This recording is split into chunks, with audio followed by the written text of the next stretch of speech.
Here he comes, here he comes. There's the trumpets, there's the drums, here he comes. Hopalong, Cassydi, here we come.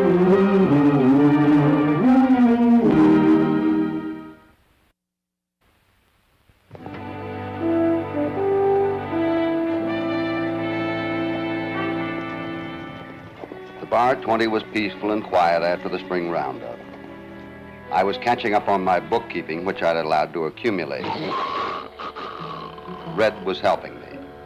That is, he was helping me. Red was like a growing boy, just interested in eating and sleeping.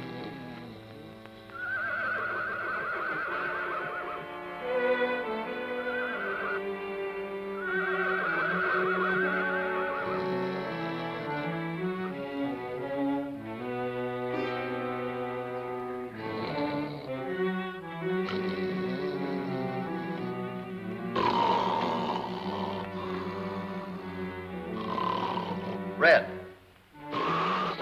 Red.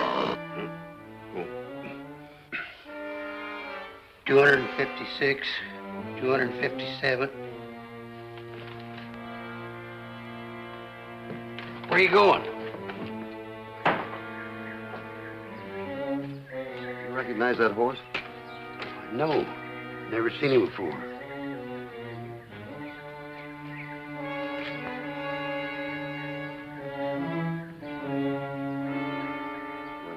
Here.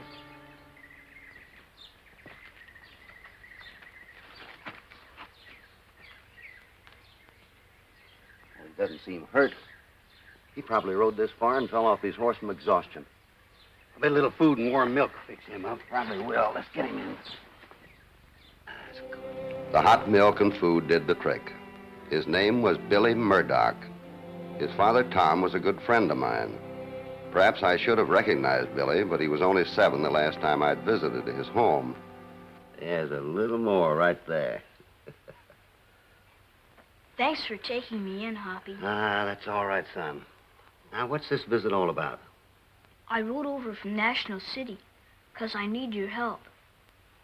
But why didn't your father come with you? He disappeared. Everybody thinks he's dead. He disappeared. Well, you better tell me all about this. 3 weeks ago, Dad left to work his gold mine and never came back.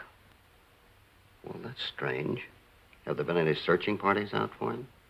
The sheriff and his posse couldn't find a trace of Dad, but his horse was out there, not far from the mine entrance.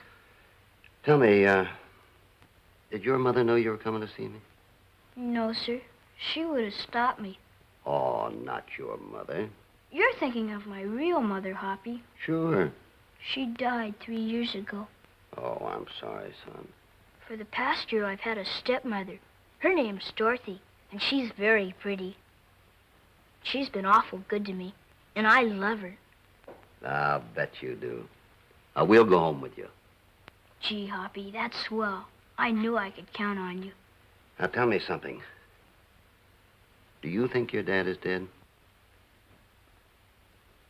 I don't know, Hoppy. Of course, I've been hoping and praying he's still alive. That's what I wanted you to help me with. Then... Then what? Do you believe in ghosts? Why, certainly not. I know it's silly, but everyone around our house has been talking about ghostly happenings. Well, that is silly. That's what I told Miss Kerner. Miss Kerner? Our housekeeper. She's a spooky old lady. She believes in ghosts. Oh, I do remember Miss Kerner. If she's as spooky as that, Hoppy, we better not go home with him. Oh, she's not that bad, Red. Now, what did you mean by ghostly happenings? Well, things happened that only my dad could do. One night, they found one of his spurs on our living room floor. He had the spurs on when he disappeared. What else happened?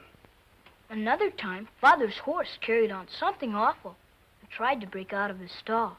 Miss Kerner said no critter would act up like that in the middle of the night unless something scared it.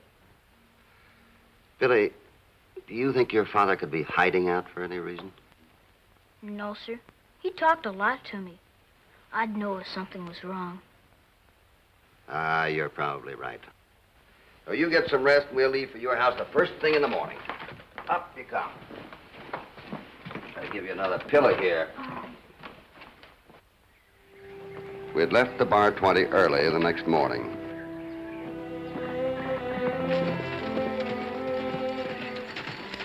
About 4 miles from National City, we met Sheriff Lane and his posse who were looking for Billy.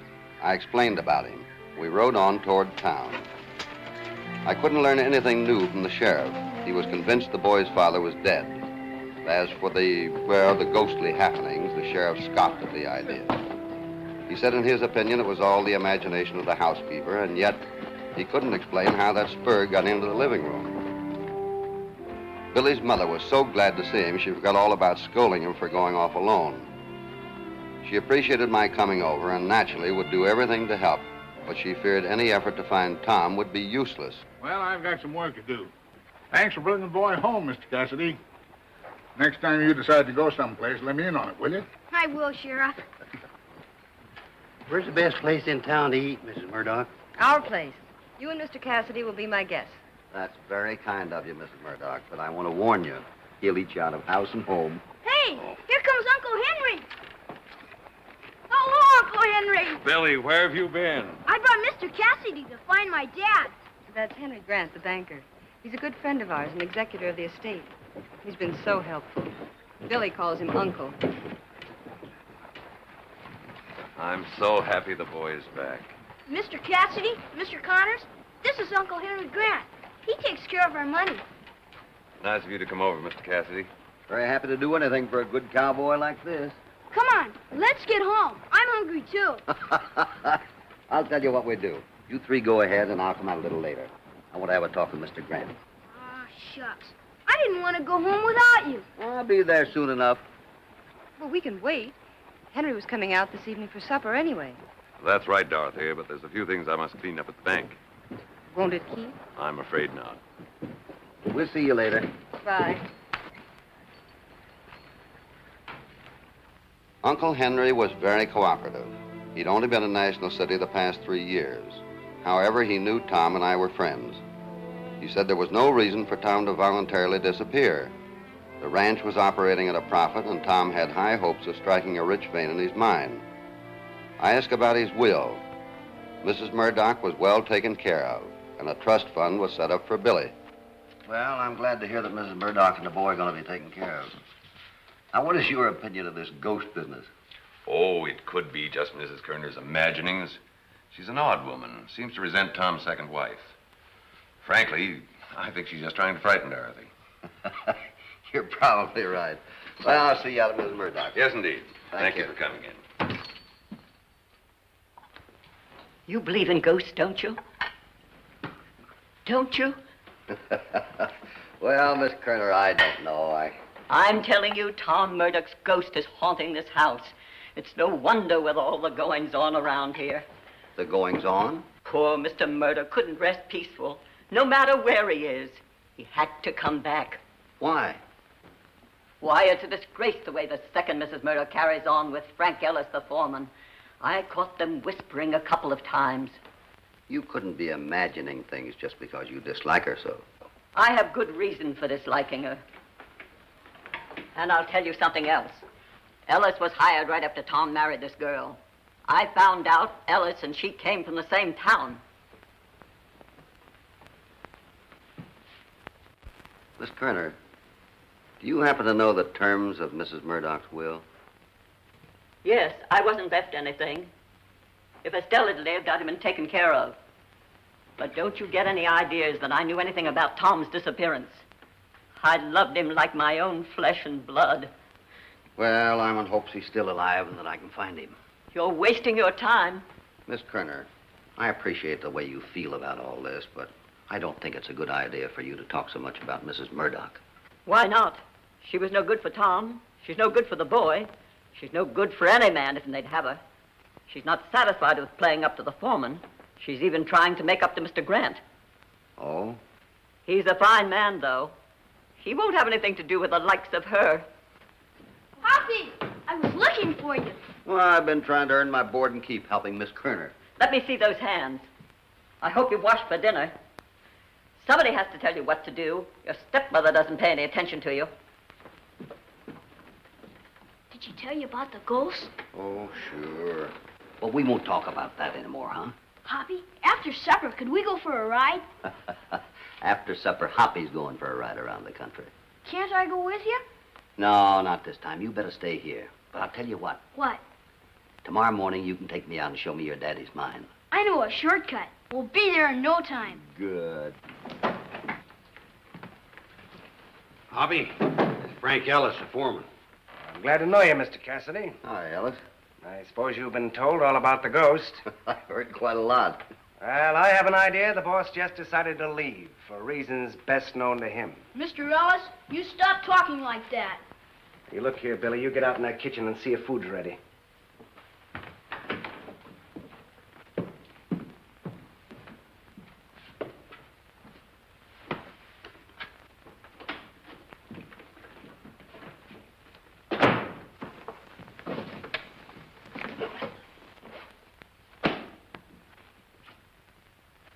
I understand you were a close friend of the kid's father.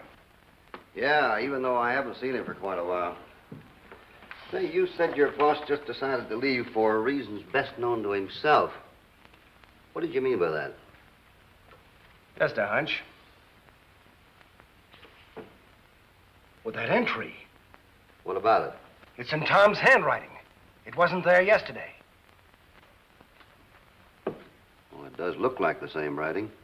You sure that's a new entry? Positive. Tom's pipe. And smoke. Recently.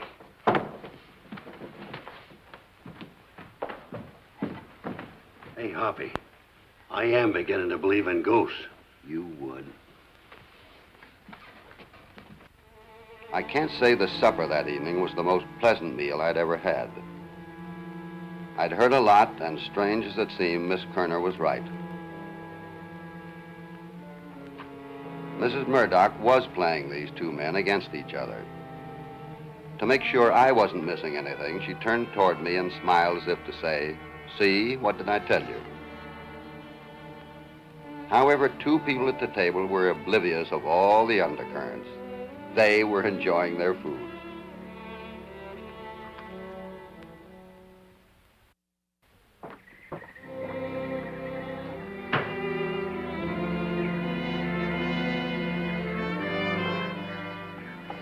I had ridden over the countryside during the night and found no trace of Tom. Early the next morning, I was ready to leave for the mine with Red and Billy. Mrs. Murdoch was impressing the boy with the importance of staying close to me during the trip. I happened to glance toward a window. Hatred, envy, everything bad seemed to be surging through Miss Kerner's veins. I wondered if she resented the fact that she was cut out of the inheritance. But I had things to do. Trying to figure Miss Kerner's strange mind would come later. I hope they have a pleasant ride. Frank, you startled me. A pleasant ride's all they'll get out of it. Don't be so bitter. I was hoping against hope that... Look, we both know Tom's dead. I don't like having strangers around here. I can take care of you and the boy. You've been a bit gruff with Billy. I wish you'd stop it, Frank. I don't mean to be. It's just that I'm nervous and upset. You're so sure Tom is dead. How do you explain the writing in the account book? I don't know, really. Could be I was mistaken. It's just as frightening as the other things we've seen. Look, Dorothy, I wanted to...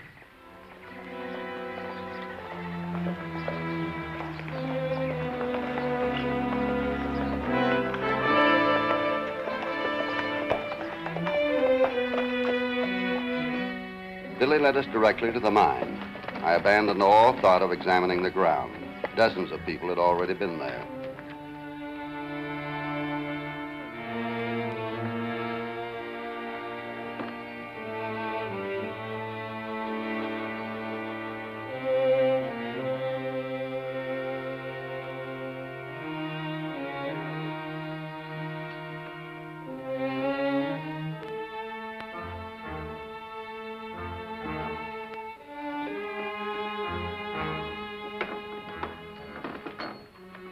Evidently, Tom had started this new tunnel just before he disappeared. Something of a bright color caught my eye. It was a man's neckerchief. I decided to say nothing about it, yet.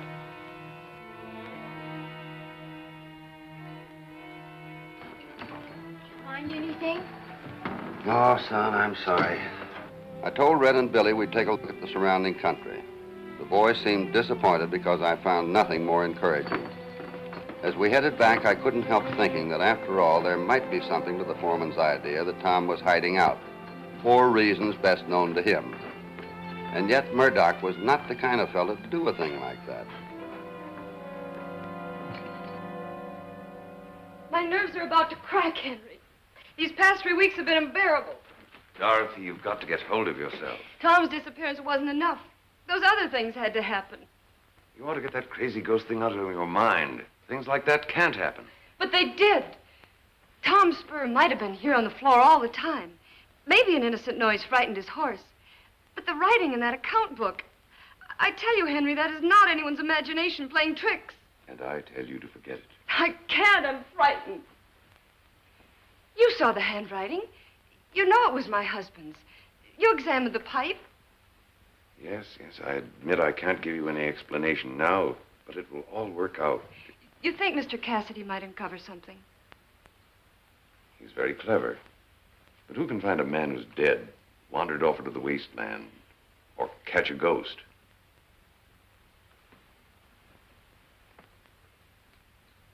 Henry, I'm going away.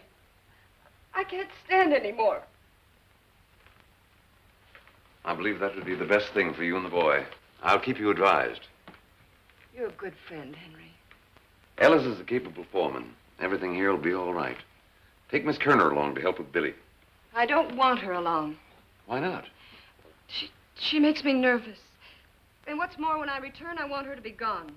Fire her.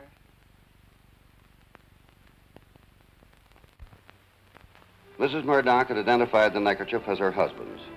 I was determined to stay up all night if necessary to see what ghostly manifestation would take place. I knew of Mrs. Murdoch's desire to leave the place, and I didn't like it. Red was keeping me company in his usual way.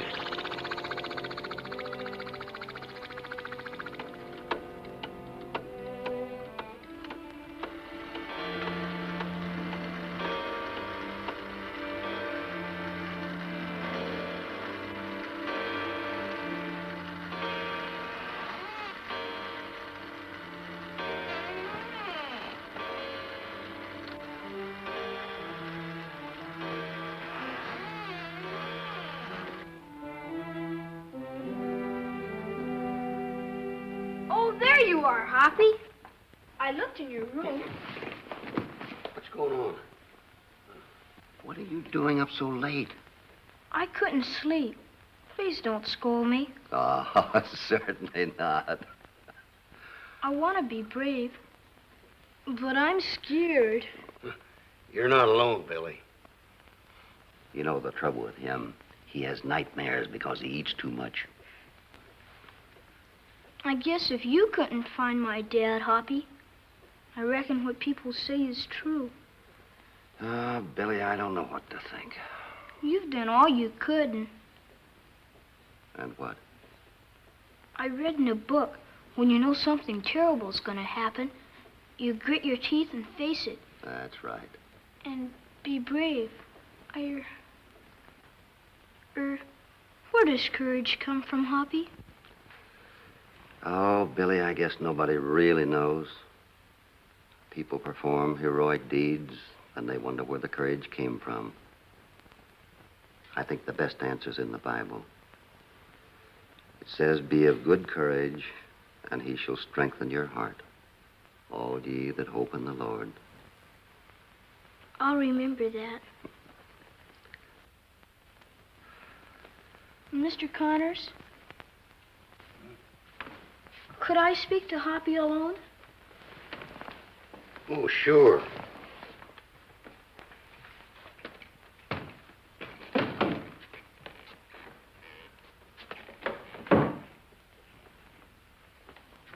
Now, young man, what is this all about? I tell you, Tom was wearing this ring the day he disappeared. Miss Kerner, you say you found this ring on the table? Yes, Mr. Grant, right there. Now won't you believe in ghosts? Don't you dare use that word again. It is uncanny. Well, Red, we'd better go in and see the sheriff.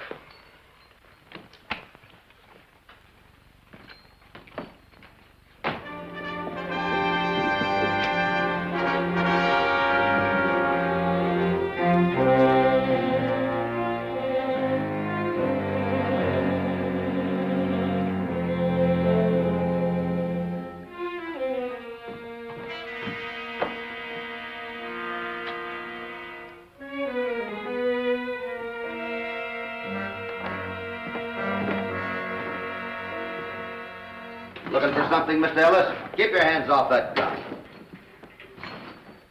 I didn't kill Tom. Nobody's accusing you yet.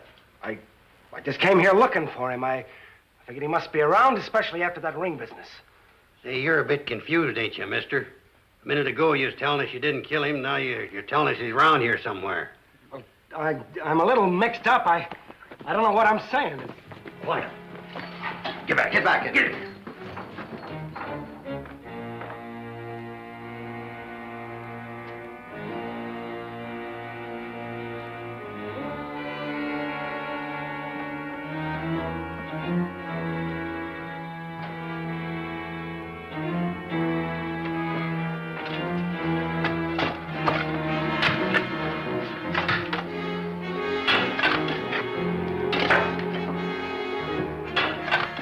All right, turn around. Oh, looks like we all had the same idea. What idea is that, Mr. Grant? We thought we might find Tom alive. You knew Tom Murdoch was dead because you came right back to the spot where he's buried, under that rock and dirt. You killed him, then caused that cave-in to hide him. Well, that's impossible. How about that ring? Tom was in the house last night. Unless you believe in ghosts. I don't, but I almost had you convinced. I put that ring on the table myself. Tom gave it to the boy before he left the house the morning you killed him. Billy gave the ring to me last night. He knew he was leaving here and he didn't want to lose it. You're lying. Dorothy would have known the boy had the ring. He never told her anything about it. The ring meant a lot to him and he didn't want it taken away from him. That still doesn't prove I killed Tom. Tom trusted you and he told you all about the rich vein in this new tunnel. You created all that ghost business to frighten his wife away from here, then you could have taken over everything. I was quite sure that when the guilty party heard about that ring, they'd rush right out here to see if Tom's body was where they left it. And that's just what you did. Go on, go ahead with the lights. Come on. We took Grant to National City and turned him over to Sheriff Lane. Red still wanted some things explained. I relieved Red's worries. Grant had forged the handwriting. Mrs. Murdoch was suspicious of Grant all the time. It hoped to get him angry enough to tip his hand. She knew he was in love with her and resented Alice's presence on the place. Billy was taking it like a man. A new executor would be appointed. As for Miss Kerner, she would stay on. The poor soul thought all the time Dorothy had killed her husband. Then we took leave of our friends. Billy wanted to whisper something in my ear. You know what he said? Be of good courage, and he shall strengthen your heart, all ye that hope in the Lord. Goodbye.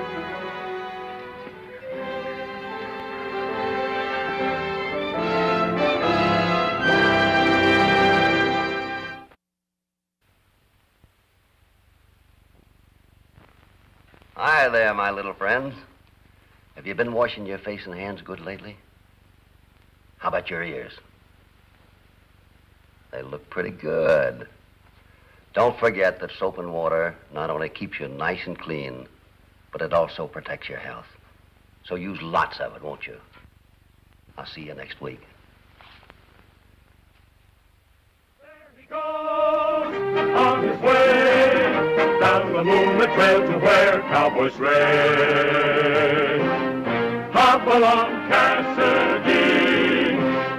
Hop along, Cassydi. He'll return soon again. There's no use to say goodbye until then. Hop along, Cassydi.